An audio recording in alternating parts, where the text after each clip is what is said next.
तो welcome students. आज मैं आपके साथ डिप्रेशन एंड फ्रीजिंग पॉइंट के क्वेश्चन डिस्कस करने जा रहा हूँ। स्टार्टिंग विद फर्स्ट क्वेश्चन जो ग्राफ के ऊपर बेस्ड है। और जैसे कि मैं हमेशा कहता हूँ कि अगर कोई क्वेश्चन आया है तो उसमें हमें कुछ ढूंढना नहीं है।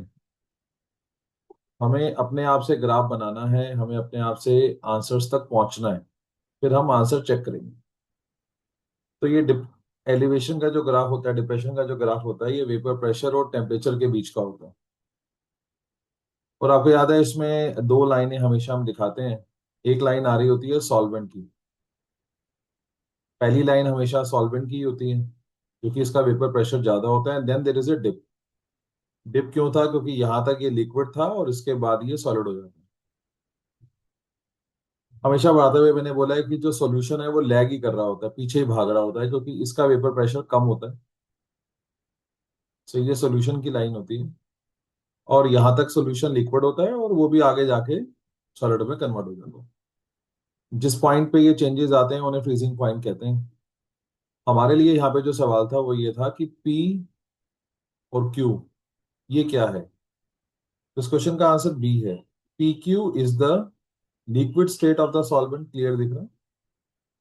And then Q and R ये क्या है?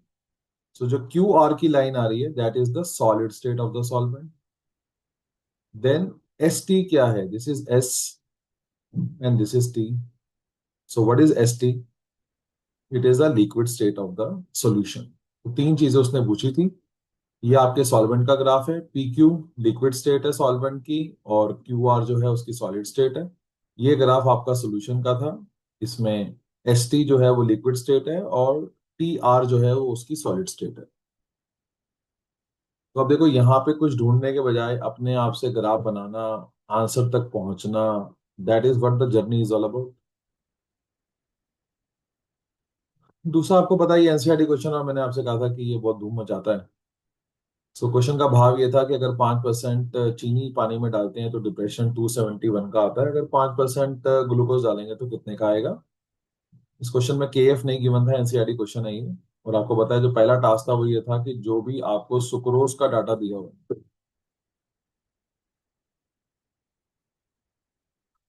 जो भी आपको सुक्रोज का डाटा दिया हुआ है उससे पहले आप के एफ निकाल लो।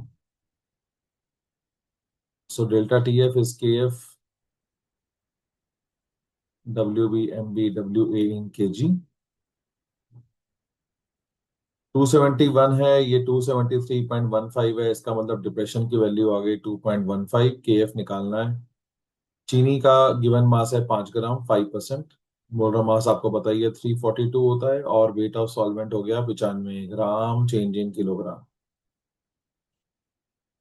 यहाँ से के एफ निकल जाएगा। और मैंने क्लास में भी कहा था कि इसको सॉल्व करने की जरूरत नहीं है, बिकॉज काफी चीजें इसमें ऐसी होती हैं जो आगे जाके कट जाती हैं। Now we can use this K F for the second part.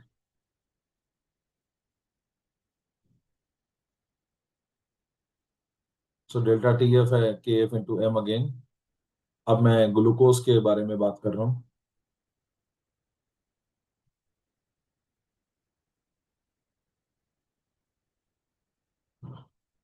तो जो के एफ हमने निकाला था वो यहाँ रख लेते हैं। अब जो हमारा ग्लूकोज है उसका गिवन मास अभी भी 5 ग्राम है। पहले के एफ रख लेते हैं।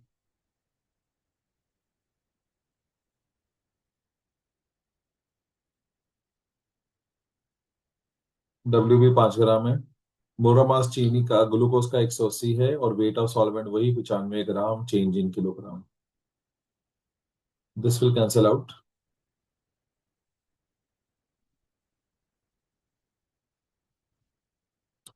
इसको भी इंटू 5 करके लिख देता हूँ। तो यहाँ से हमारा डिप्रेशन निकल कर आ जाता है विच इज 4.08 केल्विन। हमें सोल्यूशन का फ्रीजिंग पॉइंट निकालना था। तो ये हो जाएगा 273.15 माइनस 4.08।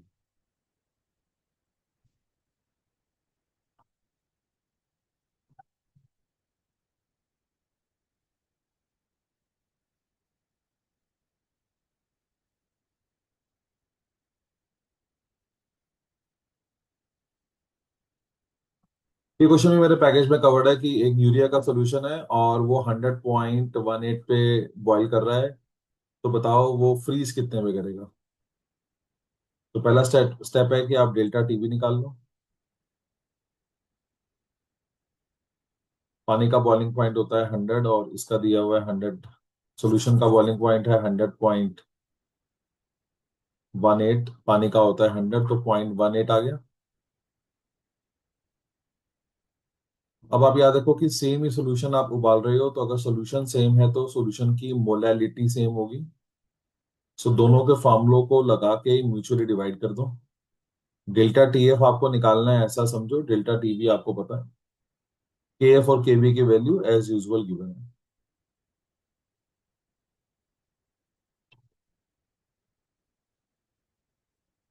थर्ड स्टेप हो जाएगा कि अब आप सॉल्यूशन का फ्रीजिंग पॉइंट निकालो, विच इज 0 -0.653, क्योंकि पानी का फ्रीजिंग पॉइंट 0 होता है।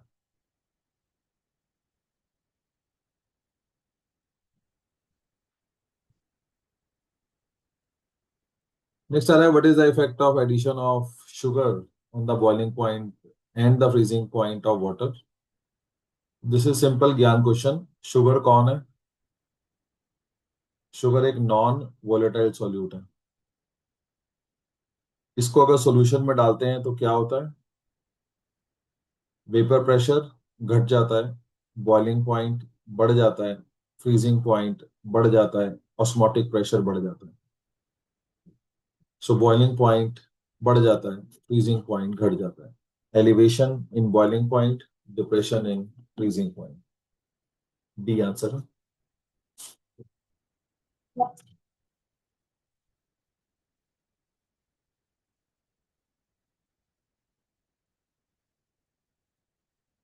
ये क्वेश्चन भी एनसीईआरटी क्वेश्चन है, दोनों ही तगड़े एनसीईआरटी क्वेश्चन यहाँ पे कवर्ड है। सो इसमें दो सॉल्यूट थे और आपको इसमें एटॉमिक मासेस निकालने थे। तो पहला सॉल्यूट है आपका Ab2। इसके लिए डिप्रेशन का फॉर्मूला लगाते हैं।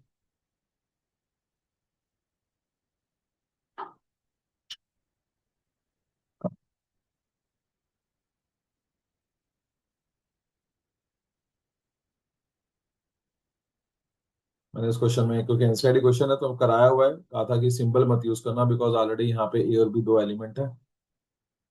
सो डिप्रेशन की वैल्यू आपको दे रखी है इसकी 2.3। केएफ दे रखा है 5.1। गिवन मास ऑफ सॉल्यूट है 1 ग्राम। मोलर मास यहाँ से निकालने का एम है। पानी का मास है, यहाँ बेंजीन दिया हुआ है solvent, 20 gram change in kilogram. यहाँ से Ab2 का मोलर मास आ जाएगा।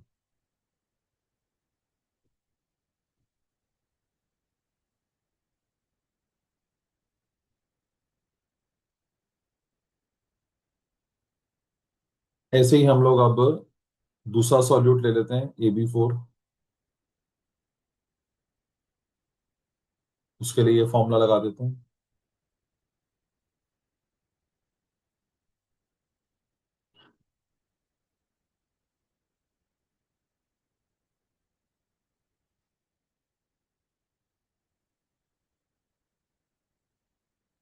डेल्टा टीएफ दिया हुआ है 1.3।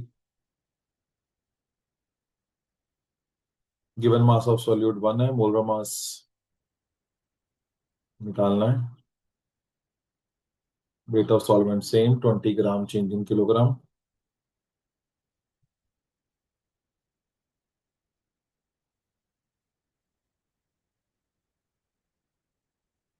यहाँ से मोलर मास आ गया सॉल्यूट का, which comes out to be 196.8